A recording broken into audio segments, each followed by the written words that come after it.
Kamlesh aunty unmute कर लो आप।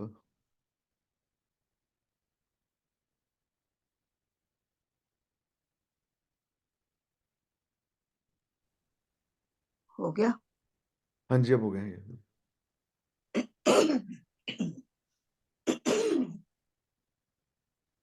ओ मैं सब भाई बहनों को राम राम कहती हूँ और सबसे आदर पूर्वक नमस्कार, और चाहती हूँ कि सभी लोग अपना ध्यान से और लगन से इस पाठ को पढ़ें और समझें, क्योंकि इसमें मुझे इतना ज्ञान नहीं है कि मैं इसको ज्यादा कुछ कह पाऊँ आप लोगों के सामने, क्योंकि मैं उस स्थिति में अभी तक पहुंची नहीं हूँ। जितने भी हमने पहले पाठ पढ़े हैं उनका कहीं कहीं थोड़ा थोड़ा अनुभव था। सेवा है, भक्ति है, लगन है, ये सारे चैप्टर। पर वियोग एक ऐसा चैप्टर है जिसको मैं अभी उससे बहुत कोसों दूर हूँ, और मैं चाहती हूँ कि मैं इसके अंदर इस अपनी हाजिरी लगाऊं इस वाले सेक्शन में, वियोग में। देखिए राम जी कितनी मेरी मदद करते हैं। सो हम लोग पहले नमस्कार करते हैं प्रभु को और उनके गुणों को याद करते हैं। उनके गुणों के साथ खुद भी अपने गुणों को मिलाते हुए उससे प्रार्थना करते हैं कि प्रभु जो गुण तुम्हारे में है वो थोड़े थोड़े हमारे में भी हों। धन्यवाद। आगे करते हैं।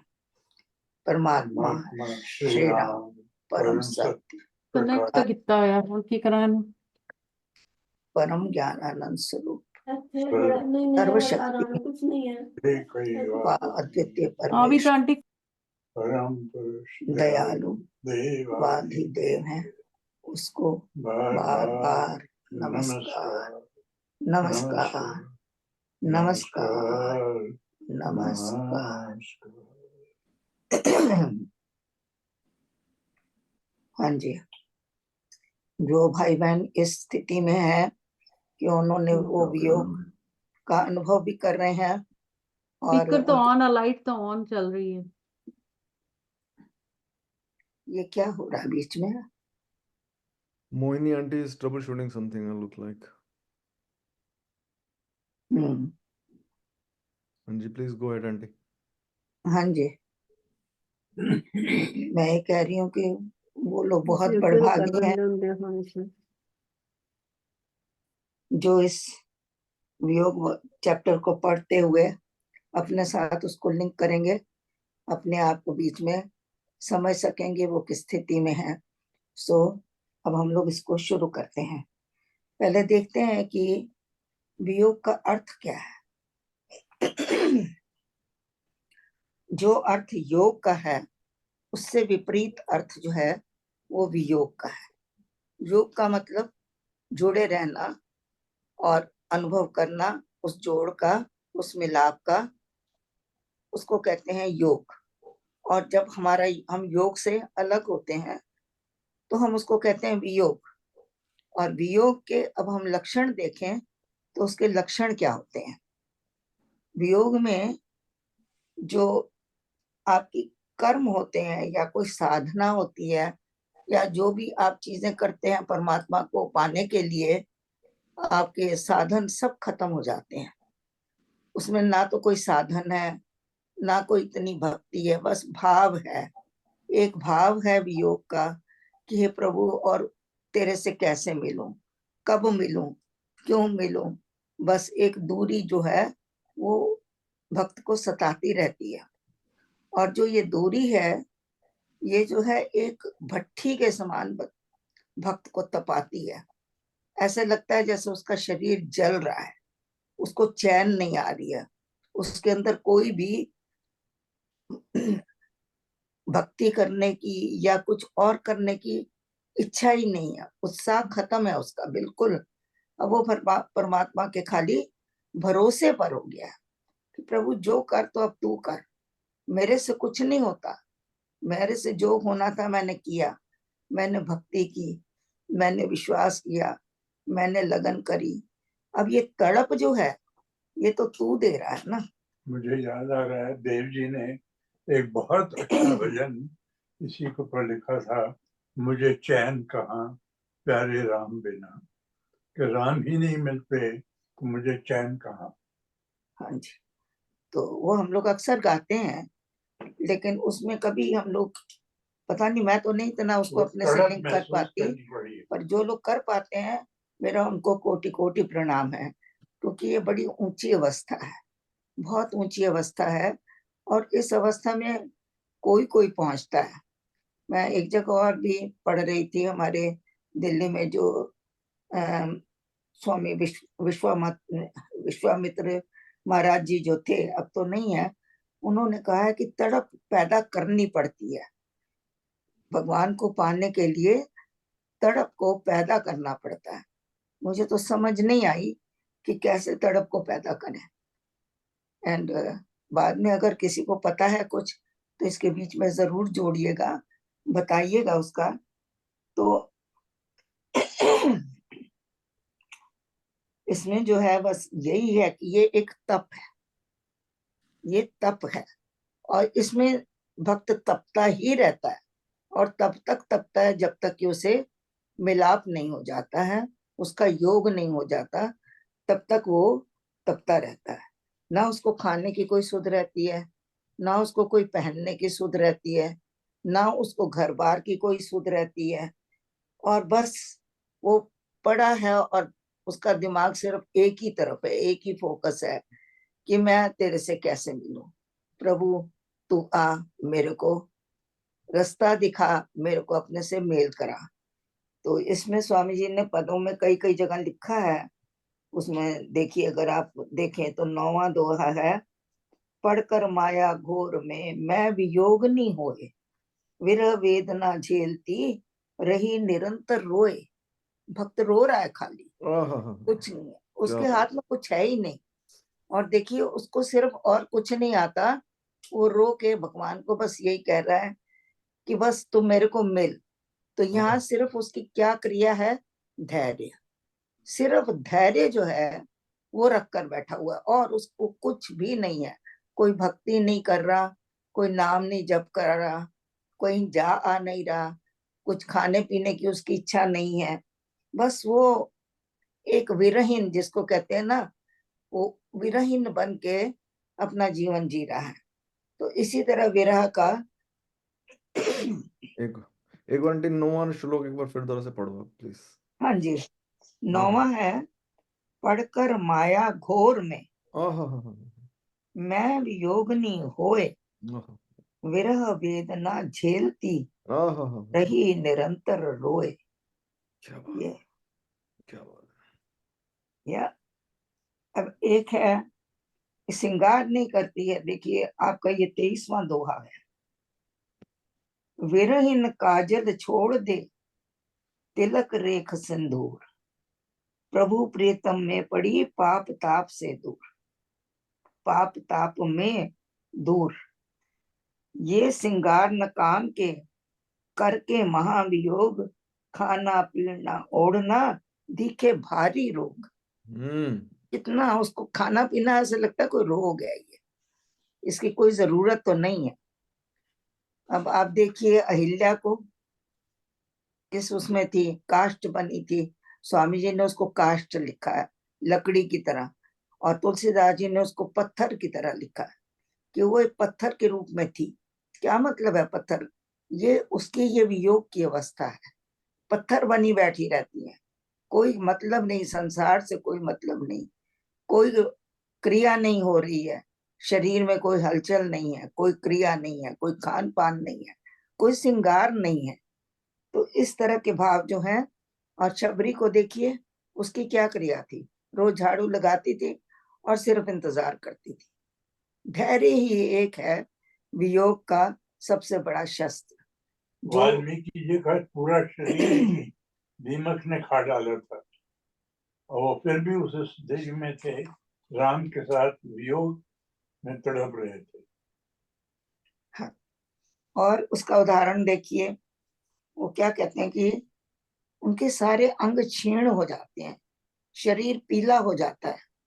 अगर आपको याद हो तो सुंदरकांड पढ़ते हैं तो हम लोग उसमें सीता का वर्णन आता है कि पीली हो गई है, दुर्बल हो गई है। जब हनुमान जी बताते हैं खाती पीती नहीं है, वो उपवास रखती है, सारा टाइम टकटकी लगा के ऊपर देखती रहती है कि कहीं मुझे प्रभु के दर्शन हो जाए। तो ये विरह की पीड़ा है, वियोग की पीड़ा है। आगे 72 पेज पे देखिए, हम लोग वर्णन करेंगे इनका सबका, लेकिन अभी हम लक्षण देख रहे हैं, तो लक्षणों में ये भी आते हैं। तड़पे विरहिन पाप में हाँ। करके अति अनुताप, पश्चाताप में शाप में करती बहुत विलाप। सिर्फ रोना, आंसू बहने, यही उसका एक काम रह जाता है। और तड़प रही है, विरहीन बन के तड़प रही है, अनुताप के उसके अश्रु बह रहे हैं। बस उसके पास यही दो चीजें, एक धैर्य, एक अश्रु, और अपने उसके हृदय की पीड़ा। आगे कह रहे हैं, तेरे देव वियोग में क्षीण हुए सब गात, सबके सभी फीके लगे, तात मात सुत भ्रात। कोई अच्छा नहीं लगता, कोई अच्छा नहीं। सिर्फ एक ही लगन, जैसे एक वो चातक होता है ना, वो एक अपनी आसमान की तरफ ही नजर लगा के रखता है कि कब वर्षा होएगी, और चकोर जो होता है, तो वो मेरे को उसका पानी पीना है।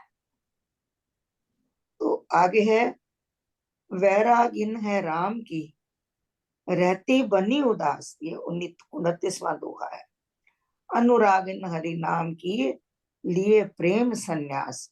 जैसे कोई सन्यासी होता है ना, बस प्रभु से अनुराग है, और संसार से तो कोई पूरा वैराग है, वैरागिन है बिल्कुल। सखियो सुनो सहेलियो, 30वां, पीड़ा विरह अपार, अपार का कोई अंत ही नहीं है, इस पीड़ा का, या इस पीड़ा का कोई अंत नहीं है। सखियां कभी कभी वो वैसे तो शिकायत नहीं करती है, लेकिन कभी बहुत बात मन में आया, मुंह से कोई शब्द निकले, तो कोई सखी पूछते पूछते थक गई, तो तब वो बताती है कि सखियो सुनो सहेलियो, पीड़ा विरह अपार है, जिसकी कोई सीमा नहीं है। जाने जो अनुभव करे, वो आजो देने हार। कि उसको अनुभव सिर्फ मैं कर सकती हूँ, या जो मुझे पीड़ा दे रहा है वही उसको जानता है कि मैं किस स्थिति से गुजर रही हूँ, और कोई इसको जान नहीं सकता। सखियो सुनो सही।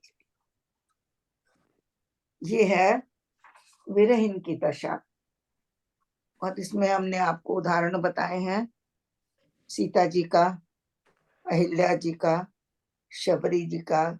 सिर्फ प्रतीक्षा कर रहे हैं कि राम आएंगे, राम ਇੱਥੇ आएंगे। ਆਣਾ ਚਾਹੀਦੀ ਹੈ ਲਾਈਨ ਤੇ आवाज इस जगह तो। चलो आंटी प्लीज गो अहेड। हाँ जी, सो इस तरह के भाव हैं। और मैं कोशिश करती हूँ, कुछ लाइनें हैं, 2-4 लाइनें जो कि बाबा गुरु नानक देव जी की लिखी हुई हैं, और उन्होंने अपनी आत्मा के बारे में क्या लिखा है उसको मैं पढ़ती हूँ। हमको तरह सब संतों की आदर करना चाहिए। हमारे स्वामी जी जो हैं, वो बहुत बड़े भक्त थे गुरु नानक जी के, और उन्होंने जो अमृतवाणी में कई लाइनें ऐसी हैं जो कि गुरबानी से ली गई हैं। तो उन्होंने जो लिखा है तो पंजाबी में, अर्थ भी उसका बड़ा कठिन है। मैं आपको एक एक को एक्सप्लेन करूंगी थोड़ा, यदि मेरे गले ने साथ दिया। हाँ जी, सुनिए जरा ध्यान से, इसको अपने अंदर में लीजिए, अपने हृदय में उतारिए, फिर उसको देखिए। नीमी पाके रू वैरागन, प्रेम दे अथरू चो रही है। नीमी पाके रू वैरागन, प्रेम दे अथरू चो रही है। किण मिण नाम दी परखा, सब संगत ते हो रही है। किण मिण नाम दिबर खा सब संगत ते हो रही है। धन गुरु नानक, धन गुरु नानक, धन धन मेरे सत्यानंद जी। धन गुरु नानक, धन गुरु नानक, धन धन मेरे सत्यानंद जी। हाँ जी। अब यहाँ कह रहे हैं गुरु नानक जी कि हमने अपनी रूह को नीवा कर दिया, नीचे कर दिया है, और वो जो नीचे हो गई है अब वो तड़प रही है वैरागन होके। कैसे नीचे किया हमने उसको? हमने उसको इंद्रियों को ऊपर कर लिया, विषयों को ऊपर कर लिया, मन को ऊपर कर लिया, चित्त को ऊपर कर लिया, आत्मा की तरफ ध्यान ही नहीं दिया, तो वो बिल्कुल नीचे की तरफ हो गई है और पुकार कर रही है परमात्मा से वैरागन बन के, और प्रेम के आंसू चो रही है। रो नहीं रही है, चो रही है, बह रहे हैं उसके आंसू जो है। नीवी पाके रूह वैरागन, रूह जो है मेरी आत्मा वैरागन बन के नीचे होके बिल्कुल नीचे दब गई है। वो वहां पर बैठ के प्रेम के अथरू चो रही है। प्रेम है उसके अंदर, आत्मा जो है प्रेममयी है, उसके पास और कुछ नहीं है। तो वो उस अपने आंसुओं से, उसके पास प्रेम के आंसू हैं, और जब प्रेम के आंसू बहते हैं तो उसको बहना कहते हैं, उसको रोना नहीं कहते। तो इसीलिए उन्होंने शब्द यूज किया है नीवी पाके रू वैरागन प्रेम दे अथरू। अथरू मीन्स आंसू, चो रही है मतलब बहा रही है, प्रेम के आंसू बहा रही है आत्मा।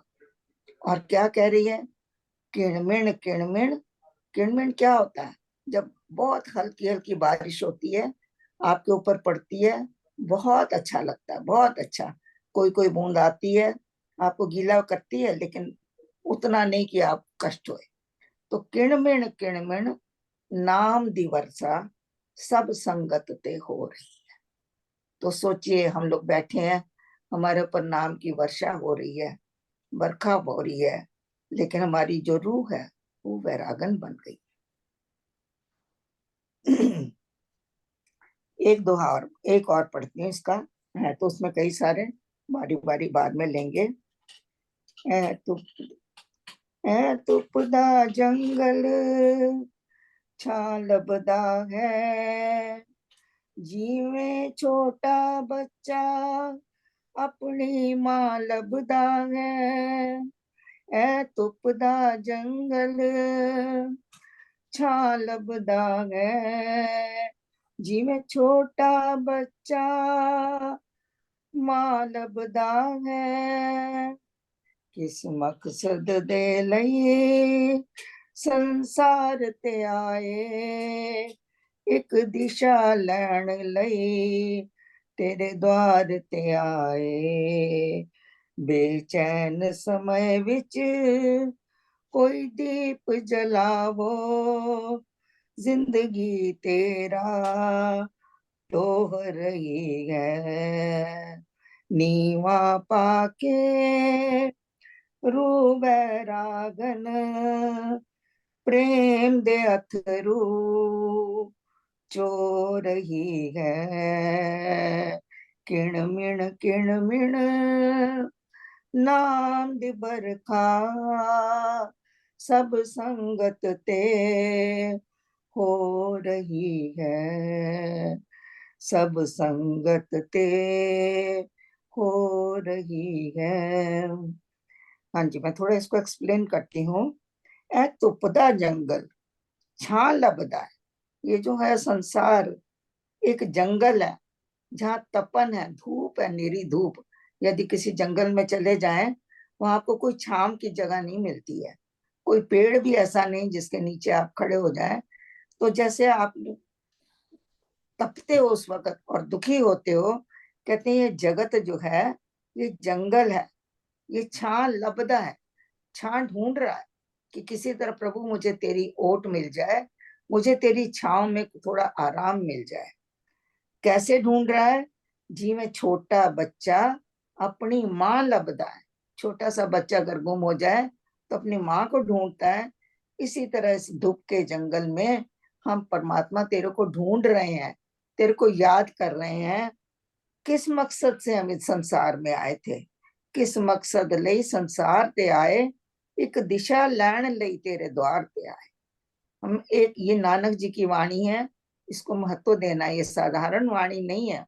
वो कहते हैं एक हम लक्ष्य लेके आए थे इस दुनिया में, संसार में आए थे और तेरे द्वार पर आए हैं दिशा लेने के लिए, रास्ता ढूंढने के लिए, पथ प्रदर्शन के लिए आए हैं। पर कह रहे हैं कि इस बेचैन समय विच कोई दीप जलाओ। वो कह रहे हैं इतना कठिन समय प्रभु, मेरे कोई मार्ग दिखाओ। जिंदगी तेरा तो रही है कि मैं तो ढूंढ रहा हूं कि कहाँ मेरी जिंदगी है, कैसी है मेरी जिंदगी, तेरे बिना मैं किस तरह और किस दशा में हूं। ऐसी जिंदगी को मैं ढूंढ रहा हूं कि प्रभु जहां मुझे तेरा आराम मिले। फिर आगे कह रहे हैं नीमी पाके रूवै रागन प्रेम दे अथरू चो रही है, कि हमने आत्मा को नीचे रख के उसको वो वैरागन बन गई है, इतना गिरा दिया। इतना गिरा दिया उसको, अब वैरागन बन गई है। और वैरागन बनी, अब उसको क्या बनाना है? हमने सुहागन बनाना है, सुहागन बनाना है। और सुहागन के लिए प्रतीक्षा हो रही है, प्रभु मुझे मार्ग दिखाओ, मुझे आगे ले जाओ। मेरी रूह जो है इतनी नीवी हो गई है, मतलब बहुत नीचे चली गई है, जहाँ की मैं उसकी पकड़ भी नहीं पा रहा। तो ये इसका अर्थ था, जो बहुत कुछ स्वामी जी के दोहों से मैच करेगा। मैं आगे जब स्वामी जी के दोहे पढ़ेंगे तो आपको पता चलेगा कि स्वामी जी ने भी इसी तरह के भाव अपने दोहों में प्रकट किए हैं। कमलेश जी, आज आपने ऐसा वियोग का अक्षर ही ऐसा है कि उसके आगे कुछ बोला नहीं जाता, कि उसके आगे कुछ सिर्फ आंसुओं के सिवाय कुछ रहता नहीं है। क्योंकि क्योंकि वो वियोग है ही विरह है, विरह जो जिसमें सब शब्द, सब कुछ खत्म हो जाता है और सिर्फ हम, पूरी आंखें खुली रहती हैं और सब कुछ सिर्फ उसका राह देखते हैं। कब आओगे, कब आओगे, कब आओगे। बस उस कब आओ में ही, वो भी बोलता नहीं है, जो वियोग में है, विरह में है, वो बोलता नहीं है, लेकिन सिर्फ उसके अंदर से उसी के इंतजार होती है कि कब आओगे। तो यही अंदर भाव से कबीर जी का एक दोहा है, बिरहा जलानी मैं जली, बिरहा जलानी मैं जली, जलती जल हर जाऊं, मोह देखियो जल हर जलै, संतो कहाँ बुझाऊं। एक विरहनी कहती है कि विरह में जल रही हूं और मैं नदी के पास गई और उसके पास जाके मैंने देखा कि वो नदी भी जल रही है मेरी विरह की आग से। तो उस नदी से भी मुझे कुछ नहीं पानी मिला अपनी आग बुझाने के लिए। तो हे संतो, हे महाराज जी, आप बताओ कि मैं इस विरह की आग बुझाने कहाँ जाऊं। चकवी को तो सुबह फिर चकवा मिलता है या चकवा को चकवी मिलती है, लेकिन ये तो रात दिन मिलते ही नहीं है। तो उस विरह में वो अपने अपने अंदर अंदर अंदर अपने आप को एक घुन लगा लेती है कि कब आओगे, कब आओगे। नो, सुंदर कोई जी सुन, और मैं वर्ड। कह रही हूँ, मेरा बहुत बहुत आप लोगों को क्या कहूँ, झुक कर अपने हृदय से मैं आपको प्रणाम करती हूँ। जो आंसू बहाते हो, जो तड़पते हो। तो कहते हैं ना, स्वामी जी ने राम भक्त को जोगिने उत्तम मधुर सुमीत, मेल प्रेम उससे करे जाए वही जगजीत। तो हमको तो ये अनुभव नहीं है, मैं तो पत्थर हूं, ना मेरे कभी आंसू आते हैं, ना मुझे कोई विरह का रोग लगा है। और जिसकी कि मैं प्रतीक्षा में हूँ, तो यही सोचती हूँ कि एटलीस्ट जो लोग इस अवस्था में हैं मैं उनको प्रणाम कर लूं। राम भक्त को जोगिने उत्तम मधुर सुर। एक संत जी हम कहते हैं कि योग से योग का जो जो जो एक स्थिति है, वो क्योंकि योग में तो हम जब मिलते हैं तो हम एक तसल्ली हो जाती है, हाँ जी ये मिल गया, लेकिन वियोग में वो तसल्ली नहीं होती, वो और बढ़ता जाता है, बढ़ता जाता है, बढ़ता जाता है कि कब मिलोगे। और उसी के अंदर ही वो 24/7 योग में हम क्या करते हैं कि कभी थोड़ा सा भूल गए, जी हाँ हमारे पास है, वो हमारे पास है, हमें हम जब भी उनका ध्यान करेंगे हमारे ध्यान में आएंगे।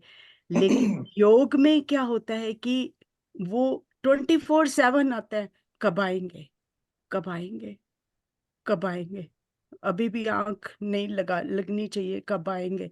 तो वो 24/7 है, और उस वियोग की विरह से ये जो हमारे जो जो विरह का भक्त है, उसके जो मन की मैल है, वो उस विरह में मन की मैल भी साथ साथ भस्म कम हो होती है। ये किसी संत कमनी की के ये वाणी जल है, जाती है, जल राख हो जाती है। जाती है, हाँ जी, हाँ क्योंकि जी, ये ये आग संतों की की वाणी लपटें से ही हैं। मैंने सुना हुआ है ये कहीं। विरह जो है ये आग की लपटों के समान है, ये सब कुछ खाक कर देती है भक्त का।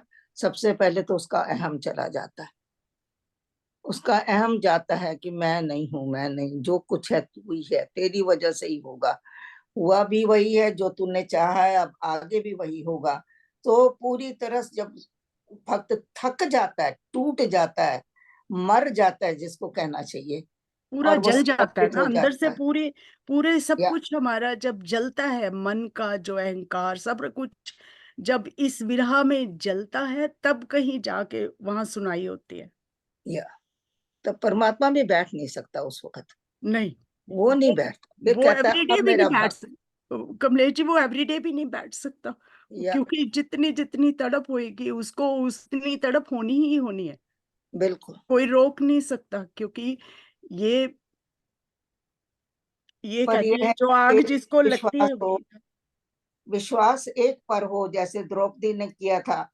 एक बार प्रश्न पूछा गया था कि प्रभु तुम इतनी देर से क्यों आए, मैंने तो तुम्हें इतना पुकारा, इतना पुकारा, फिर तुम आए क्यों नहीं, तुमको आना ही था तो पहले आते। उन्होंने कहा कि नहीं, पहले तुम दूसरे सहारे ढूंढ रहे थे, तुमने उन पितामह के आगे प्रार्थना की, तुमने जितने और लोग थे उनके आगे प्रार्थना की, धृतराष्ट्र के आगे प्रार्थना की है, और जो लोग ये बैठे थे दुर्व्यवहार करने वाले सभा में उनको तुमने कहा, पांचों पतियों को पुकारा, तो मैं कैसे आता।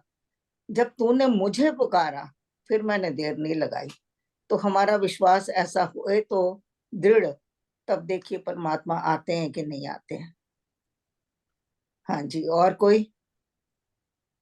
हाँ जी, क्या है, कैसे सब्जेक्ट चल रहा है, बड़ा बड़ा भावुक है। और जैसे आपने एक्सप्लेन किया अभी, आपका जो डिस्कशन चल रहा था उषा जी के साथ, ये जब भक्ति की पराकाष्ठा होती है तो मैंने देखा थे ऐसे हमारे महात्मा बुद्ध को भी ज्ञान हुआ।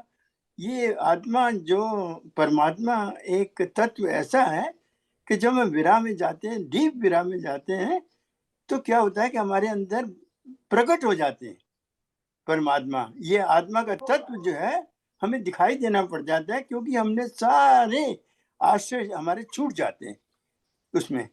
और ये यही हाल उनका था, गोपियों का। कृष्ण जब अक्रूर जी को भेजते हैं, वो यही कहते हैं कि भाई इनका जरा हाल पूछ के आओ, इनका क्या हाल है। तो वो जाते हैं तो वो बड़े प्रभावित हो जाते हैं। वो कहते हैं वो तो विरह की आग में जल रहे हैं, और तुम्हारे बिना, तुम्हारे नाम बिना वो तड़प रहे हैं। मतलब कि इस तरह गोपियों की जो गोपी गीत है उसको सुने तो आपको पता लगे जाएगा कि वैसे विरह का मतलब क्या है। विरह मीन्स वैराग। ऐसे भागवत में भी लिखा हुआ है कि भागवत में क्या है कि जब भक्ति, इसके दो बेटे हैं, एक वैराग है, एक ज्ञान है।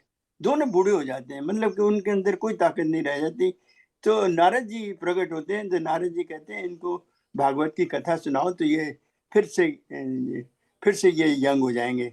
नहीं तो अदरवाइज क्या है कि विराग और ज्ञान दोनों इकट्ठे चलते हैं। ज्ञान कर्म, इसीलिए गीता का जो सबसे बड़ा उपदेश है ये हमारे जीवन में हमको हर जगह पे काम आता है। ज्ञान, कर्म, भक्ति। भक्ति एक बहुत बड़ी चीज है। भक्ति का हमें मतलब, और ये जैसे आपने चलाया है भावना, भक्त की भावना हम रोज पढ़ते हैं। ये भावना एक हमारा शरीर में एक स्तर है। जिस तरह से हम ये भावनात्मक हमारा शरीर भी है, ये चेतना का एक स्तर भी है, जिसको कि हमें थोड़ा सा ना इसके ऊपर ध्यान देना। जैसे हम पढ़ते हैं सैटरडे को, this is very very important. बहुत अच्छी बात है कि हमारी भावनाएं जो हैं एवरी डे चेंज होती हैं, उसके अंदर हमारी ट्रांसफॉर्मेशन होती है, हमारा रोज चेंज होता है। क्योंकि हमारी भावना में हमारा सोच, हमारा विचार, जो नए नए विचार दे रहे हैं, जैसे आपने आज पढ़ा, ये एक नया विचार है हमारी उसकी उद्धान के लिए, हमारी आत्मा का ज्ञान के उद्धार में, या उसका हमारा जैसे हमारी प्रगति हो, तो उसके अंदर मुझे लगता है कि बहुत अच्छा सब्जेक्ट है। इसके ऊपर और ध्यान देना चाहिए। इसको बड़ा डीप हमें उसमें जाना चाहिए। वो बड़ा अच्छा ले जा रहे हैं आप हमें। तो I am very thankful to you. मैं एक बात कहना चाह रही हूँ कि आपने जो कहा बहुत अच्छा कहा, बहुत ज्ञान से कहा, लेकिन हम सब मिक्सअप हो जाते हैं जब आप इतनी सारी चीजें बीच में। यहाँ हम लोग विरह का चैप्टर कर रहे हैं, और उस विरह के ऊपर अगर हम खाली बोले इस वक्त, तो हम लोगों ने जो जो सुना, जो जो पढ़ा, अभी जो बोला गया, वो हमारे मन के अंदर थोड़ा स्थिर होएगा। अगर हम उसको ज्ञान भी लगाएंगे, भक्ति भी लगाएंगे, सेवा भी लगा देंगे, अंदर हमारी आत्मा जा के लेवल भी लगा, तो यहाँ मैं खुद कंफ्यूज हो जाती हूँ कि अब मैं क्या कहूँ, क्या बोलूं, आगे मैं क्या पढ़ूं। क्योंकि एक जो माइंड मेरा फोकस इस वक्त है वो विरह के ऊपर है। तो इस वक्त हम सिर्फ विरह को जोर देते हुए अपनी बात को रखते जाएं, ताकि जो हम पढ़ रहे हैं वो हमारे अंदर एक तरह से स्टैम्प्ड हो जाए। हम सब चीजों को मिक्स ना करें, ये मेरा अपना ख्याल है। मैं तो वियोग में बोलता हूँ कि जो ये श्लोक नंबर 9 है इज द अल्टीमेट श्लोक, और वेरी गुड। तो हम लोग वियोग जो है ना, हमारे हाँ जी, को वियोग की असली परिभाषा यही है कि मैं बिछड़ा हुआ हूँ और मैं मैं कैसे बिछड़ मैं बिछड़ा या हूँ, और उसकी तड़प और जो हमारी आत्मा बिल्कुल नीचे है, जहाँ आत्मा हमारी रो रही है, विरहीन बन गई है, Where's और your speaker? हमको ऊपर These उठाने are के all the लिए speakers ये कर। connected. It's हाँ already ji, connected? All connected, all connected. Here are the sounds coming. Sorry aunty, go ahead. हाँ जी, कोई पढ़ना चाहता है बेशक पढ़े, या किसी ने कुछ और बताना है तो आप लोग अपना ऐड कर सकते हैं। Usha aunty, first and second please. जी, वंदना करिए सतगुरु जी को, सतगुरु जी को हृदय कमल में। मेरे प्यारे हे पिता परम पुरुष भगवान, तुझसे बिछड़ा विषम बन मैं भूला निज ज्ञान। विषमता तिवियोग है, समता है शुभ योग, समता में तू आप है, विषम हुए हैं रोग। समता में तू आप है, विषम हुए हैं रोग। जय श्री। हाँ जी, देखिए इसमें पेज का अटक गया। 69। मेरे प्यारे हे पिता परम पुरुष भगवान, वही कह रहा है अपने पिता को, तू मेरा पिता है, परम पुरुष है, भगवान है, शक्तिमान है। मैं तुझसे बिछड़ गया हूँ, और बिछड़ कैसे, विषम बन, यहाँ शब्द आया है विषम बन, मैं विषम बन गया हूँ। विषम क्या होता है? विषम होता है जहाँ जहां पर कि समता नहीं है, क्योंकि समता का जो विपरीत शब्द है वो विषम है। समता जो है वो योग का है, और विषमता जो कहा है इसको वियोग कहा है। देखिए यहाँ पर बड़ा सुंदर स्वामी जी ने लिखा है, तुझसे बिछड़ा विषम बन, मैं विषम बन गया हूँ, वियोगी बन गया हूँ, क्योंकि मैं तेरे से अलग हो गया हूँ। मैं भूला निज ज्ञान अपना, मुझे ज्ञान अब नहीं रह गया कि मैं एक शुद्ध पवित्र आत्मा हूँ, और मैं संसार में इसी को पहचानने, इसी को जानने के लिए आया हूँ। इस ज्ञान से मैं वंचित हो चुका हूँ, क्योंकि मैं विषमता में आ गया हूँ। समता छोड़कर मैं विषमता में आ गया हूँ। विषमता होती है जहां पर कि सब तरह तरह के रोग हैं, राग द्वेष है, सुख है, दुख है, और जितनी भी संसार की चीजें हैं, ये जो है, हमको क्रोध है, माया है, मोह है, लोभ है, ये सब विषम है। जब समता आती है तो हमारे अंदर ये चीजों का बिल्कुल अंश मात्र भी नहीं रहता, सब खत्म हो जाती हैं और हम समता में स्थिर हो जाते हैं। तो वो जो है, समता आते ही हमारा योग होता है, समता से दूर होते ही हमारा वियोग होता है। ये अर्थ समझ लेना चाहिए यहाँ पर कि मैं तुझसे बिछड़ा हूं, लेकिन क्यों क्यों। अब इसका उत्तर भी वो दे रहे हैं खुद ही, कि मैं विषम बन गया हूं, मैं संसार के चक्रों में फंस गया हूं, जहां विषमता ही विषमता है, जहां कोई समता है ही नहीं। मैं ऐसी जगह पर आ गया हूं और अपने ज्ञान को भूल चुका हूं, इसलिए मैं तेरे से बिछड़। इसको अपना रोग पता है। देखिए कई बार तो रोग ही नहीं पता होता, तो इलाज कैसे होएगा। तो यहाँ इसको ये पता है कि मैं बिछड़ चुका हूँ, और मैं विषमता के कारण बिछड़ा हूँ, और कोई कारण भी नहीं है। तो इसका ये अर्थ होता है। अब इसके आगे जो दूसरा है वो भी इसी के साथ ही जुड़ा हुआ है। वो कह रहे हैं विषमता अति वियोग है। जैसे अभी मैंने कहा कि विषमता आई तो समझो वियोग आया, अलग हुए। कोई साधन नहीं है कि आप योग में रह पाए, क्योंकि योग अलग है और विषमता अलग है। जहां विषमता है वहां योग नहीं है, वहां वियोग है, परमात्मा से दूरी है, बिल्कुल दूरी है। और समता है शुभ योग। अर्थ आप समझ रहे होंगे, मैंने पहले ही बताया है कि समता में परमात्मा है, समता में तुम परमात्मा के नजदीक हो, तुम परमात्मा की दृष्टि में हो। और जैसे ही विषमता आई, तुमने अपने आप को भूला, संसार में लग गए, विषय विकारों में फंस गए, सुख दुख का अनुभव कर लिया, और मान क्रोध माया लोभ और अहंकार में फंस गए। तो ये विषमता है। तो आगे वो क्या कह रहे हैं, देखिए मैंने पढ़ा भी नहीं और अभी आ भी गया। समता में तू आप है, जहां समता है वहां प्रभु तू है, और जहां विषमता है वहां सारे रोग ही रोग हैं। ये सब दुनिया की जो चीजें हैं, ये मोहक लगती हैं, लुभानी लगती हैं, लेकिन अंत में इनका परिणाम जो है वो दुख है, उनका परिणाम रोग है। वो रोगी देती हैं, वो रोगी, हमको रोगी बना देती हैं।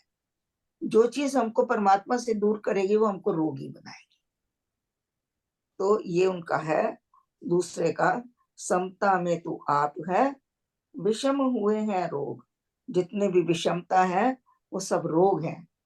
क्रोध भी रोग है, माया भी रोग है, और जितने भी अहंकार है ये सबसे बड़ा रोग है हमारा।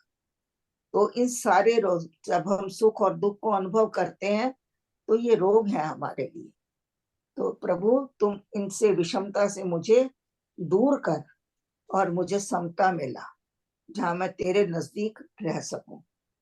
हाँ जी। इसका एक मतलब ऐसा भी है कि जैसे ना महाराज जी क्या कह रहे हैं कि हम विषम हो गए हैं, मटेरियलिस्टिक वर्ल्ड के अंदर घुस के इतने विषम हो गए हैं कि हम उस निज धाम को या उस परम पिता परमेश्वर को भूल चुके हैं। पर बिल्कुल जब कोई जोत जगी या कोई गुरु मिला और उसने जोत जगाई और उसने हमारे भीतर की अवस्था को उजागर किया, तब हमारे को पता चला कि वियोग था यार, हम लोग वियोग में थे। तो एक भाव ऐसा भी होता है कि जैसे अब महाराज जी जैसे ने बताया कि तुझसे बिछड़ा विषम मन मैं भूला निज ज्ञान, मतलब कि मैं अपना जो अपना असली स्वरूप था वो बिल्कुल भूल चुका, क्योंकि मैं मटेरियलिस्टिक वर्ल्ड के अंदर इतना घुस गया कि मैं अपना वो जो निज रूप था वो भूल ही गया हूं मैं। और जब बिल्कुल मेरे अंदर किसी ने जोत जलाई और मैं अंदर मेरे को उजागर किया, और जब मैं समता में आया, तो सारे जो वो रोग थे वो विषम हो गए, मतलब जो विषम जो रोग थे, काम क्रोध मद लोभ मोह, वो सब खत्म हो गए। हम्म, और विषमता भी दूर हो गई, और विषमता दूर, विषम, उसकी जगह समता ने ले ली। क्योंकि या महाराज जब वियोग का पता तभी चल पाता है कि जब हम किसी से जुड़ते हैं, तब पता चलता है ओहो मैं तो वियोग में था यार, मतलब कि मैं अभी तक क्या कर रहा था, अभी तक मैं किस चक्कर में था, जो मेटेरियलिस्टिक वर्ल्ड में फंसा हुआ था। तो उस वियोग का ध्यान कर रहे हैं महाराज जी, ऐसा लगता है कि इस वियोग पद में। देखिए, संसारिक वियोग तो हम सबको पता है, हम लोग इससे अच्छी तरह वाकिफ हैं और हम इसको जानते हैं। ये हमने अपने जीवन में महसूस किया है। जब भी कोई अपना सगा संबंधी होता है, हमसे बिछड़ता है, सॉरी, तो हमें उसका अनुभव होता है। लेकिन जो परमात्मा का वियोग है, ये सबको नहीं अनुभव हो सकता। तो उसको अनुभव करने के लिए जो स्वामी जी ने शब्द लिखे हैं, उनके ऊपर हमको ध्यान देना चाहिए। तो शायद प्रभु की कृपा से हम भी कुछ प्राप्त कर पाएंगे। हाँ जी, आगे पढ़ें या कोई और आगे बोलना चाहता है तो।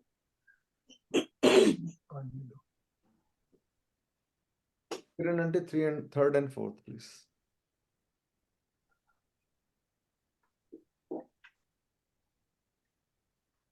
किरण आंटी। हाँ जी। हाँ जी। जय श्री राम।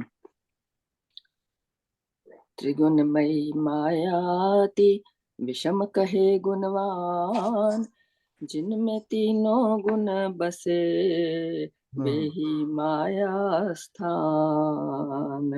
सत्व रजस ही तमस है माया के गुण तीन, सृष्टि इनकी विषमता समता में हो लीन। सत्व रजस ही तमस है माया के गुण तीन, सृष्टि इनकी विषमता समता में हो लीन। मुझे चैन कहाँ प्यारे राम बिना, मुझे चैन कहाँ प्यारे राम बिना। जय श्री राम। हाँ जी, कह रहे हैं त्रिगुणमयी माया अति। अब ये हमारी विषमता आई कहाँ से? हम लोगों ने देखा था कि कुछ समय पहले, शायद 6 महीने 8 महीने साल कुछ ऐसा हो गया, तो हम लोगों ने एक बार प्रकृति कैसे उत्पन्न हुई, प्रकृति की रचना कैसे हुई, कैसे उनमें गुण आए, किस तरह से प्रकृति में विषमता आ गई और कैसे क्रिया आ गई, कैसे उसमें गति आई। क्योंकि ये सब चीजें जो थी पहले नहीं थी प्रकृति में, प्रकृति शांत पड़ी थी। तो हमने इसका वर्णन लंबे उसमें किया था, अच्छी तरह समझा के और समझ के हमने इसको लिया था। तो उसी की बात यहाँ पर भी चल रही है कि ये जो माया है, माया कहाँ से आ गई है? ये माया तो देखिए, शुरू में प्रकृति जो है ब्रह्म था, खाली अकेला ब्रह्म ही था। और वेदांत वाले मानते हैं कि वो एक ही था और एक ही है, उसके साथ कुछ नहीं है। लेकिन सांख्य योग वाले कहते हैं कि माया और प्रकृति अलग अलग है, माया अलग है, प्रकृति अलग है, और ब्रह्म से ही प्रकृति की उत्पत्ति हुई है। तो ऐसा अपना अपना विचार है उनका, लेकिन दोनों जगह ब्रह्म तो है ही है, इसको तो हमने माना ही है। तो कहते हैं पहले ब्रह्म जो था शांत, अपना चुपचाप पड़ा था, ना वो कुछ करता है और ना वो कुछ देखता है, ना सुनता है, कुछ नहीं। ब्रह्म जो है निशब्द है और तो कहते हैं कि फिर उसके मन में एक संकल्प आया कि मैं 1 से 2 या 2 से अनेक बनूं। तो उसने फिर प्रकृति का सृजन किया। जो प्रकृति थी वो शांत थी एकदम से, कोई नदी नाले पहाड़ या फूल खिलना या अन्न पैदा होना ऐसा कुछ था ही नहीं, क्योंकि जीव भी नहीं था। पृथ्वी के ऊपर जीव आया तो ये सब उसको जरूरत पड़ी इन चीजों की, तो परमात्मा को रचना करनी पड़ी, अन्न की, पान की, पानी पीने की, और सारे प्रकृति के जितने सुंदरता की, ये सारे गुण फिर परमात्मा ने उनमें डाले। तो जब प्रकृति आई तो सबसे पहले क्या आया? माया आई। प्रकृति में गुण तो थे पहले, तीनों ही गुण थे, लेकिन वो शांत और सम अवस्था में पड़े हुए थे। उनमें कोई हलचल नहीं थी, उनमें कोई क्रिया नहीं थी, उनमें कोई गति भी नहीं थी, समता थी। वो तीनों गुण एक ही रेशो में थे। जितना उसमें सत्व था उतना ही रजस था, उतना ही तमस था। ये तीनों गुणों से जो है वो माया बनती है और सृष्टि बनती है। तो सृष्टि की कोई चीज ऐसी नहीं है जिसमें ये तीन गुण ना हो। तो ये तीन गुण जो है, हम भी सृष्टि में ही आते हैं, तो हमारे अंदर भी ये तीन गुण हैं। तो जैसे ही ये सृष्टि में तीन गुण आए, और जो प्रकृति थी वो थोड़ी, सबसे पहले उसने गति धारण की, क्योंकि वो बिल्कुल सुप्त अवस्था में थी, तो अब उसमें थोड़ी सी गति आई।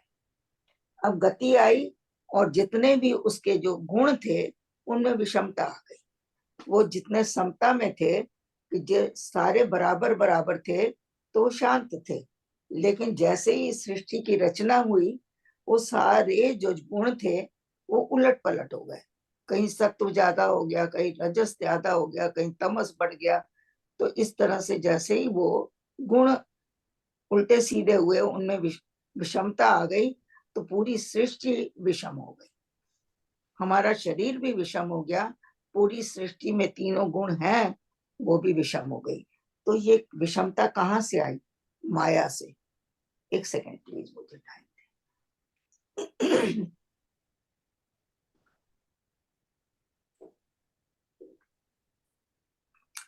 तो तीनों गुण जहां पर हैं वहां विषमता है।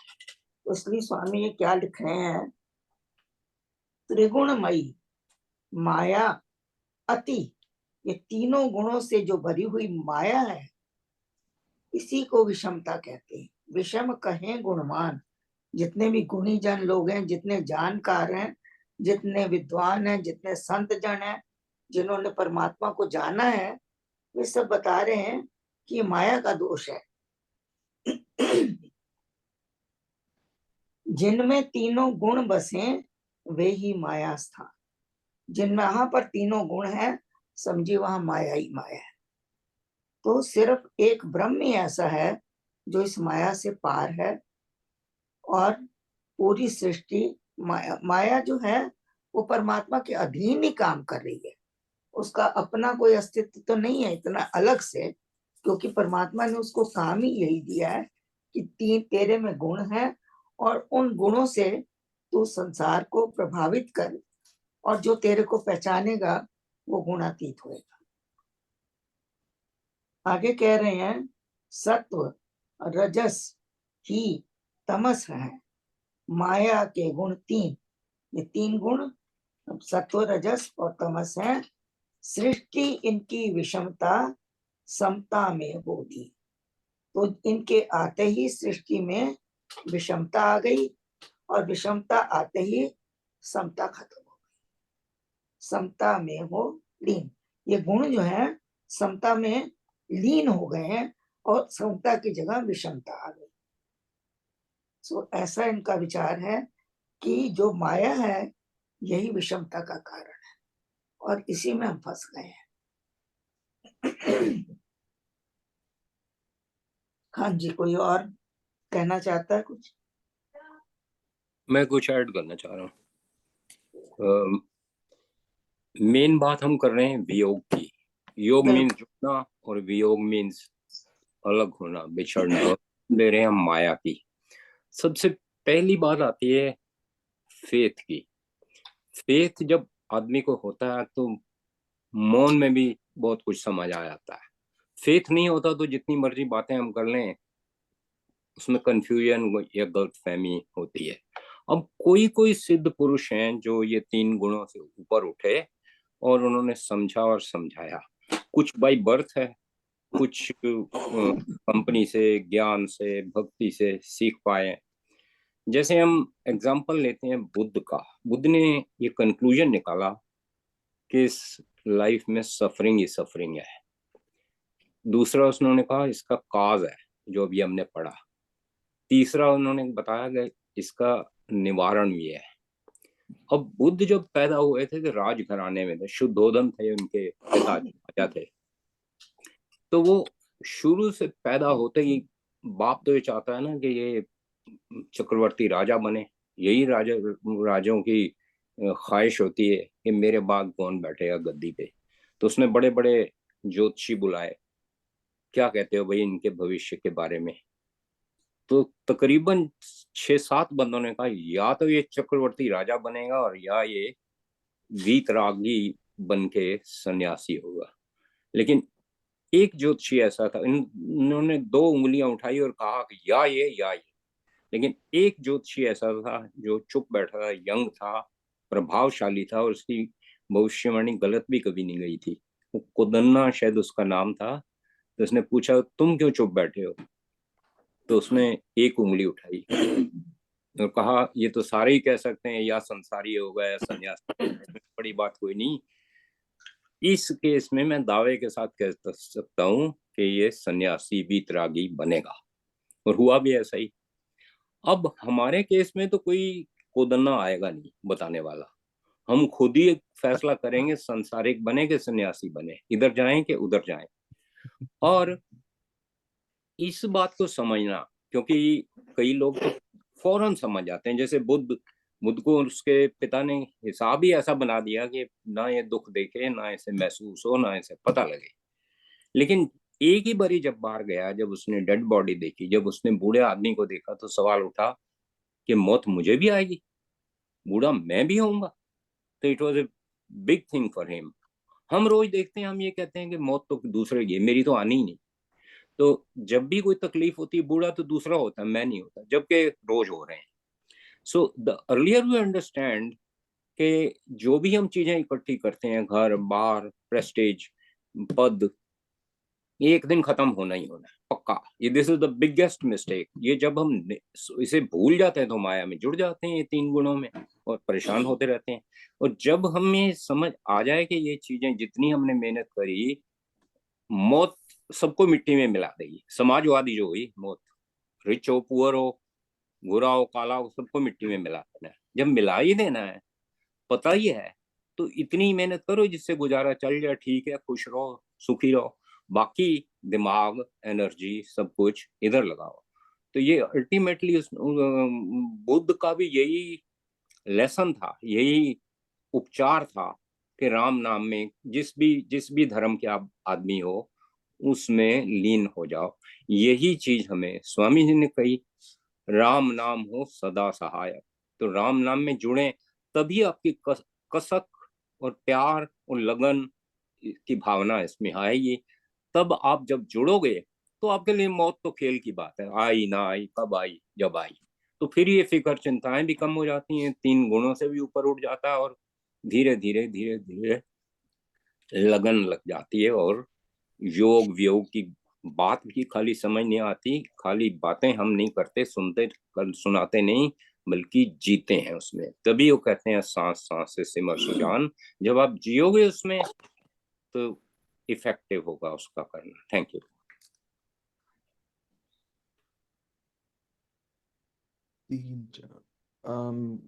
oh boy. मैं कुछ कहती हूँ इसके ऊपर। हाँ जी, हाँ जी। आपने जो कहा बहुत सही कहा, बहुत अच्छा कहा। पर फिर इसके बाद भी, जब करने के बाद और सब लगन लगने के बाद, फिर ही तो ये अवस्था विरह की आती है। इसको आप ये कहें कि बच जाता है कोई, तो वो नहीं है। क्योंकि विरह तो भक्ति के बाद, लगन के बाद और ये सब कुछ होने के बाद जब परमात्मा से मिलाप नहीं होता है, तब जो तड़प होती है उसको वियोग कहा जाता है। और वो जो वियोग है, ये जब अवस्था आती है तो इसको पार करना कठिन है। इसमें जिया ये तब जाता है। तक खत्म नहीं होती जब तक कि भक्त जो मांग रहा है उसकी मांग पूरी नहीं होती, तो ये अवस्था बनी ही रहती है। मीराबाई एक बहुत बड़ा उदाहरण है इसका। हम्म। तो सब चीजों को देखते हुए कहते हैं कि ठीक है, भक्ति तो करनी है, भक्ति आएगी तो ऐसी अवस्था आएगी ना। तो वो सब आपने सही कहा कि भक्ति तो करनी है, लगन भी लगनी है, सेवा भी करनी है, सब कुछ करना है। लेकिन उसके बाद जब ये अवस्था अपने आप नहीं आती है, ये भी परमात्मा की एक देन है, भेंट समझो, वरदान समझो, जो मर्जी समझो, मिले उसे जैसे जिसे दे भगवान। ये तड़प, ये लगन, तभी तो मैंने कहा आप बड़भागी हैं जो इसका अनुभव करते हैं। तो जो नहीं कर पाते हैं वो हम कहते हैं कि चलो हम भक्तों के पीछे लग लेते हैं, जो अनुभव कर रहे हैं हम उनका पल्ला पकड़ लेते हैं। सो ये है। नहीं तो ये लगन ही होती है जो इस तरफ अट्रैक्ट करती है, जाते हैं। हजार ऐसे बंदे हैं, बंदों को तो छोड़ो, फैमिली के ही बंदे होंगे, बिल्कुल आप कहो तो उनमें कोई इंटरेस्ट नहीं है, क्यों टाइम खराब करता है, क्या जाके करना है, अच्छा देख लेंगे। तो कोई ऐसे बिल्कुल भी हैं जो 10 बजे पूरे पहुंचते हैं संडे को भी।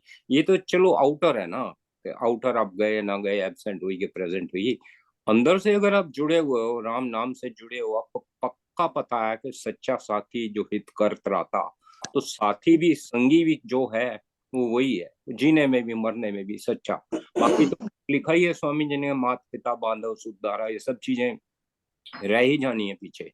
तो इसमें खाली पढ़ना नहीं, समझना है, और जाके भी ना जाके भी, दूर रह के भी, नजदीक रह के भी, इलेक्ट्रॉनिक मीडियम से जुड़ के भी, पर्सनली भी, ये पूरी तरह से लीन होंगे तो योग होगा। जरा से पीछे से हटते जाओगे, माया में जुड़ते जाओगे, तो आपको टाइम कहाँ मिलेगा, फिर भी होगा, फिर सब होगी। प्रमोद सरीन जी, पांचवा और छठा। जय श्री राम। गुरु जी को करिए वंदना, भाव से बारंबार, नाम सुनो का से किया, जिसने भव से पार। नाम सुनो का से किया, जिसने भव से पार। राग द्वेष की विषमता, माया की है चाल। हाँ। राग द्वेष की विषमता, माया की है चाल। मद मोह ममता में पड़ फैले माया जाल। मद मोह ममता में पड़ फैले माया जाल। रात अविद्या अज्ञान की हाँ। है माया का काम। रात अविद्या अज्ञान की है माया का काम। इसमें भटका मैं फिरा, तुझे भूल कर राम। इसमें भटका मैं फिरा, तुझे भूल कर राम। जय श्री राम। हाँ जी। राग द्वेष की विषमता, यहाँ पर विषमता किसमें है? राग और द्वेष। एक बात और हमको जान लेनी चाहिए कि माया का काम है क्या। माया का काम है हमको परमात्मा से दूर करना। ये भेद कर देती है, बांट देती है, और हमको परमात्मा से दूर करती है, संसार में लिप्त कर देती है, और ये भेद पैदा करती है परमात्मा में और हमारे में।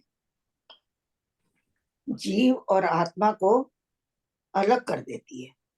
तो ये जीवात्मा जो है, ये आपको शरीर हमको मिला है, किस जीवात्मा में हमारी, जो हम आत्मा की पहचान करें, और जीव जो है वो हम हैं अंदर, और आत्मा हमारे साथ जुड़ी हुई है। जीव को ध्यान में रखते हुए हम आत्मा की पहचान करें, और यही हम भूल कर जाते हैं। हम जीव तो बन जाते हैं, लेकिन हम आत्मा साथ नहीं जोड़ते हैं, जबकि हमारा शरीर आत्मा के आधार पर ही चल रहा है। तो यहाँ वो कह रहे हैं राग द्वेष की विषमता माया की है चाल। माया क्या करती है, चाल चल के हमको राग और द्वेष में फंसा देती है कि ये अच्छा है, ये मेरे अनुकूल है, ये मेरे अनुकूल नहीं है, ये मेरे प्रतिकूल है। तो इसी तरह से हम राग द्वेष में जीवन भर फंसे रहते हैं। जो चीज हमें पसंद आ गई, जो हमारी इच्छा के अनुकूल होती है, उसमें हमें राग होता है। जो हमारी इच्छा से विपरीत होती है, उससे हमको द्वेष हो जाता है। राग द्वेष की विषमता माया की है चाल, मद मोह ममता। अब उन्होंने कहा है मद मोह और ममता। हम मोह में फंसे हुए हैं, ममता में है, ममता में मेरापन, इसमें हम फंसे हुए हैं। मद माने अहंकार आता है, जहां जहां ये मद जो है अहंकार से उत्पन्न होता है, ये हमको बेहोशी में लाता है। जहां हम हर चीज को जो परमात्मा कर रहा है और करवा रहा है, आपसे निमित्त बन के करवा रहा है, वहां हम अपनी मैं जोड़ लेते हैं, मैंने किया, और उसका अहंकार हम अपने अंदर भर लेते हैं और नशे में हो जाते हैं। मद हो जाता है, बेहोश हो जाना। फैले माया जाल, ये माया ने इस तरह का जाल फैलाया हुआ है, राग का, द्वेष का, मद का, मोह का, ममता का, और इसी में हम पड़े रहते हैं। हम इससे बाहर निकल ही नहीं पाते। तो हमारे अंदर विषमता ही बनी रहती है। हम परमात्मा से हमेशा वियोगी बने रहते हैं, विरह में तपते रहते हैं, लेकिन हमको रास्ते का ज्ञान नहीं होता। हाँ जी। रात अविद्या अज्ञान की, यहाँ अविद्या को कहा है रात, और जो ज्ञान है उसको सुबह कहा गया है। क्योंकि ज्ञान में जो है वो आपका बुद्धि जो है रास्ते पे होती है, मन भी आपका एक अपनी जगह पर ठीक से चलता है। जो आप चाहते हो, जिस तरीके से परमात्मा के निकट जाया जा सकता है, तो मन की दिशा मुड़ जाती है उस तरफ। तो इसलिए उसको ज्ञान की अवस्था कहते हैं। लेकिन माया क्या करती है, हमारे ज्ञान को तो हरण कर लेती है और उसकी जगह हमें अज्ञान देती है। और अब ये अज्ञान जो है ये अविद्या है। एक होती है विद्या, एक होती है अविद्या। विद्या जो है उसको परा गुण कहा जाता है। परा कि परमात्मा के पास ले जाने वाली, संसार से दूर आपको रखने वाली, ऐसी विद्या को विद्या कहते हैं। और जो संसार में हमको जोड़े रखती है, भुलाए रखती है, उसको हम रात कहते हैं। वो उस रात के अंधेरे की तरह है जहाँ इंसान को कुछ सूझता नहीं है। अगर आपके पास में कोई प्रकाश करने के लिए चीज नहीं है, तो वो रात में आप भटक सकते हैं। तो कहते हैं माया का काम ही यही है कि आपको भटकाए रखना। कह रहे हैं इसमें भटका मैं फिरा, और उस भटकने में क्या हुआ कि मैं तुझे भूल गया, क्योंकि मैं पथ भ्रष्ट हो गया। जिस पथ पे मैं चल रहा था वो रास्ता भूल गया, जिसके कारण मैं तुझे भूल गया, और मैं अभी भी इस संसार में भटक रहा हूँ। तो प्रभु मुझे मार्ग दिखा, मुझे अपने रास्ते ले चल, अपने पथ पर आप चलाओ। ये वाला भजन सूट करता है यहाँ।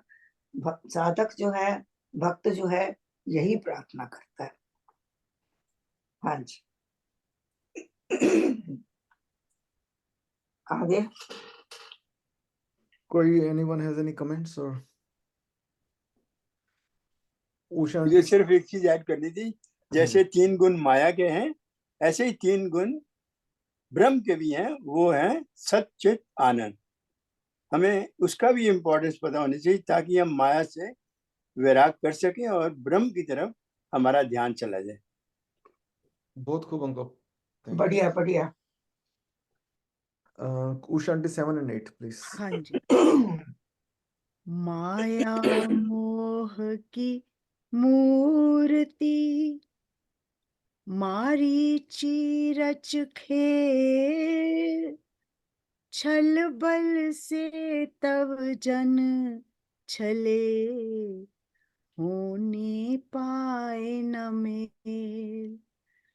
तुझसे करे वियोग यह अंतःकरण में छाए, आत्मा को घेरे बड़ी गाढ़ ज्ञान बढ़ाए। आत्मा को घेरे बड़ी गाढ़ अज्ञान बढ़ाए। जय श्री।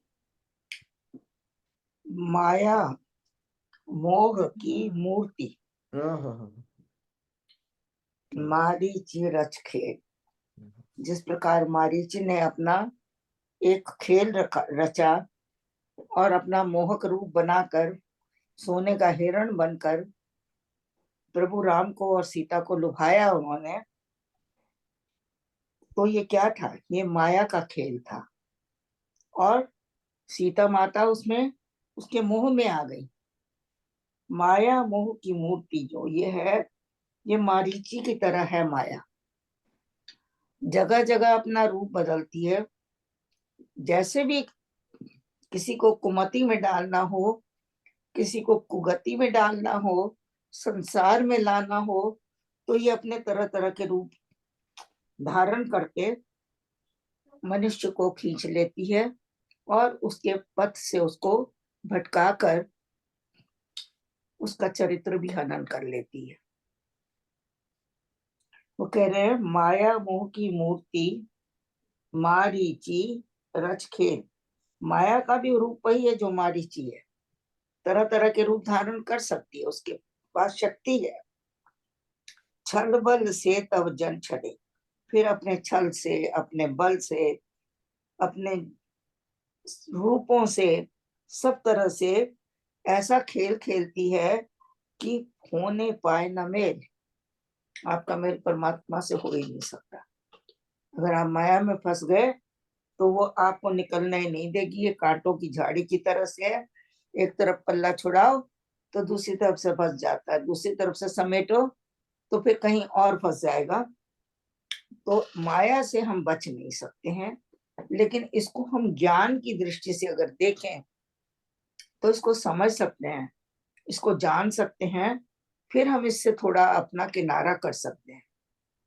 थोड़ा थोड़ा करते करते फिर हमको जो है ये माया जो है अपने छल बल से उतनी भटकाती नहीं है।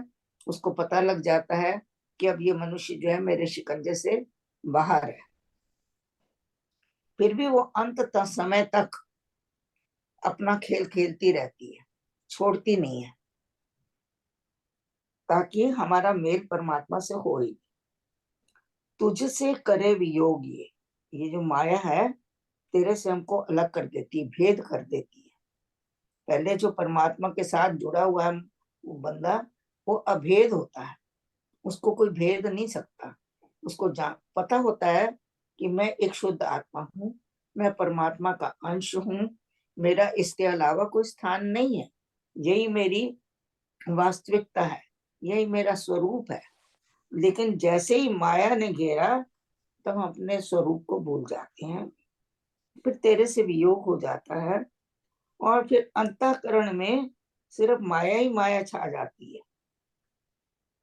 फिर वो धीरे धीरे अंतःकरण में जो हमारे मन है, बुद्धि है, चित्त है, अहंकार है, इन सबको कवर करके फिर ये आत्मा को ढक देती है, और जिससे अज्ञान जो है ये बढ़ता ही जाता है, बढ़ता ही जाता है, और हम लोग एक तरह से अंधेरे कुएं में गिरते जाते हैं, और जहां से हमें बाहर निकलने का कोई रास्ता भी पता नहीं होता। तो इस तरह का भाव स्वामी जी बता रहे हैं कि वियोग का कारण क्या है, क्यों हम बहुत ज्यादा संसारी कैसे बन गए, क्योंकि हम गुणों में फंस गए। और 3 गुणों में फंस गए। हमने विचार नहीं किया कि हम सत्व गुण को अपने अंदर लेके आए या रजो को लेके आए। हमारे अपने हाथ में है। अगर हम सत्व गुण बढ़ाना चाहते हैं तो रजो को और तम को कम करना पड़ेगा। लेकिन अगर हमको रजोगुण बढ़ा है तो सतोगुण कम हो जाएगा और तमोगुण भी जो है वो रजोगुण के साथ मिल जाता है। तो इस तरह से अगर हम इसको समझ पाए, कहते हैं ना कि अगर किसी ने एक कोई वो कहते पजल सॉल्व करनी है तो उसको अगर पता हो कि कैसे करनी है तो वो उसको बना लेगा। अब जिसको पता ही नहीं है वो तो कभी बना ही नहीं पाता, चाहे वो पजल कितनी छोटी ही क्यों ना हो। तो जिसने माया के को जान लिया, इसके 3 गुणों को जान लिया, तो वो फिर थोड़ा इससे दूर होने की कोशिश करता है। हाँ जी, मैं एक बात ऐड करना चाह रहा था, मेरे दिमाग में जो बात अभी आई, हाँ जी जरूर। वो कहने की बात यह है कि ये हमारे सोच विचार के ऊपर बड़ा डिपेंड करता है कि हमारे पास जो 2 ही विचार हैं, सकारात्मक और नकारात्मक। हाँ जी, हम कैसे अपने आप को ऐसा प्रिपेयर करें दैट हम साक्षी बन सके उन विचारों के ऊपर। तो हमारे अंदर जो नकारात्मक विचार हैं उनको कैसे रोकें, जो सकारात्मक विचार हैं परमात्मा के या राम के नाम के, उसके ऊपर हम ज्यादा जोर दें तो ये इसका निवारण हो सकता है। माया के हम सद्गुणों की तरफ जा सकते हैं। ये विचार, आहार, व्यवहार और हमारा जो मतलब के जो सारे हम जब कर्म करते हैं उनके ऊपर भी ध्यान रखें, हमारे सकाम कर्म ना हो, निष्काम कर्म हो। इसीलिए कह रहे हैं, मैंने इसके ऊपर जोर देता हूँ कि ये कर्म, ज्ञान और भक्ति, ये तीनों एक साथ ही चलती हैं। Thank you very much. चलो बढ़िया जी, बढ़िया। बिल्कुल, हमको विचारों को तो देखना ही है। विचार ही तो हमें पथभ्रष्ट करते हैं और यही हमें रास्ता भी दिखाते हैं। तो इसमें बुद्धि का सहयोग है। जहाँ विवेक आ गया वहां हम लोग विवेक से अगर काम करते हैं तो हमारे अंदर ये माया का प्रभाव कम हो जाता है। सो ये चीजें तो हैं जो हमको समझ में तो आती हैं, लेकिन ये सोचे कि क्या माया के प्रभाव से हम लोग कभी बचते हैं। मन में जो विचार आता है तो उसे पूरा करके ही रहते हैं, चाहे वो विचार कैसा भी हो, चाहे वो खाने पीने की तरफ हो, आहार विहार की तरफ हो, निद्रा की तरफ हो, मैथुन की तरफ हो। ये जितने भी हमारे अंदर विचार उठते हैं हम उनको देखते भी हैं, जानते भी हैं, लेकिन फिर बह जाते हैं उसी में। तो वहीं अपना विवेक लगाकर हमको उस वक्त अपने को रोकना है। और जब ये रुक जाते हैं तब समझिए कि हम एक सीढ़ी आगे बढ़ गए। और यही चीजें हमको करनी है, हम करने में पीछे रह जाते हैं। सोचने में तो ठीक है, सोच भी लेते हैं, करने में पीछे रह जाते हैं। अभी एक जिक्र महात्मा बुद्ध का आया कि वो एक राजा के घर में पैदा हुए, सब कुछ उनके पास था, पर आप देखिए एक ज्ञान उनके पास नहीं था। क्या ज्ञान नहीं था? कि है इंसान की मृत्यु भी होती है कि इंसान बूढ़ा भी होता है, इस चीज का ज्ञान नहीं था। तो इसीलिए स्वामी जी ने कहा मिले उसे जिसे दे भगवान। और कई बार ये ज्ञान हमें अपने गुरुओं से भी मिलता है। जब हम किसी के संपर्क में आते हैं, धीरे धीरे धीरे ज्ञान की वृद्धि होती है, तब हमारा झुकाव इस तरफ होता है। अगर हमें गुरु भी ना मिले और राम की कृपा भी ना हो तो हम सारी उम्र भटकते रहेंगे। तो हम लोग कितने बड़भागी हैं कि हमें स्वामी सत्यानंद जी महाराज जैसे गुरु मिले। गुरु अगर हमें प्रत्यक्ष रूप में नहीं मिले तब भी उनका ज्ञान हमें इन पुस्तकों से मिल रहा है, जो स्वामी जी ने अपने ज्ञान को इसके अंदर उंडेला है। अगर हम चाहें और उसको समझने की कोशिश करें, जो हम लोग इन दिनों में कर रहे हैं, तो हमें वो मार्ग पता चल जाएगा कि सही मार्ग क्या है। तो जो भी हम लोग व्याख्या कर रहे हैं पुस्तक की, उसका तात्पर्य यही है कि हम अपने सही मार्ग पर चलें, ज्ञान की प्राप्ति करें और आगे बढ़ने की तरफ अग्रसर हों। इसके लिए हम बहुत बड़भागी हैं कि हमें ये पुस्तक पढ़ने को मिल रही है। हम बड़भागी हैं कि राम शरणम के लोगों में ये विचार आया कि स्वामी जी के भक्ति प्रकाश को पढ़ा जाए, उसकी व्याख्या की जाए, उसको समझा जाए। इस तरह से हमारे ज्ञान की वृद्धि हो, ताकि हम और आगे और आगे और आगे एक एक कदम करते हुए बढ़ते चले जाएं। आशा है आप सब इसका आनंद ले रहे हैं, समझने की कोशिश कर रहे हैं। धन्यवाद। और ये भजन एक्चुअली 2 मिनट है तो perfectly match to our discussion. छोड़ झमेला झूठे जग का, कह गए दास कबीर। पार लगाएंगे एक पल में तुलसी के रघुवीर। छोड़ झमेला झूठे जग का, कह गए दास कबीर। पार लगाएंगे एक पल में तुलसी के रघुवीर। छोड़ झमेला झूठे जग का, भूल भुलैया जीवन तेरा, साचो नाम प्रभु को। भूल भुलैया जीवन तेरा, साचो नाम प्रभु को। मन में बसा ले आज तू बंदे, लेके नाम गुरु को। लेके नाम गुरु को। सूरदास के श्याम हरेंगे, सूरदास के श्याम हरेंगे।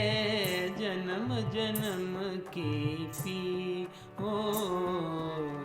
छोड़ झमेला झूठे जग का, छोड़ झमेला झूठे जग का, कह गए दास कबीर। पार लगाएंगे एक पल में तुलसी के रघुवीर। छोड़ झमेला झूठे जग का, तेरा मेरा दिन भर करता, पर तेरा कछु नाही। तेरा मेरा दिन भर करता, पर तेरा कछु नाही। माटी का ये खेल है सारा, मिलेगा माटी माही। माटी का ये खेल है सारा, मिलेगा माटी माही। मीरा जी के गीत बुलाए, मीरा जी के गीत बुलाए। सबको जमुना तीर हो। छोड़ झमेला झूठे जग का, छोड़ झमेला कह गए दास कबीर। पार लगाएंगे एक पल में तुलसी के रघुबीर। सर्वशक्तिमते परमात्मने श्रीरामाय नमः। सर्वशक्तिमते परमात्मने श्रीरामाय नमः। सर्वशक्तिमते परमात्मने श्रीरामाय नमः। सर्वशक्तिमते परमात्मने श्रीरामाय नमः। सर्वशक्तिमते परमात्मने श्रीरामाय नमः। सर्वशक्तिमते परमात्मने श्रीरामाय नमः। सर्वशक्तिमते परमात्मने श्री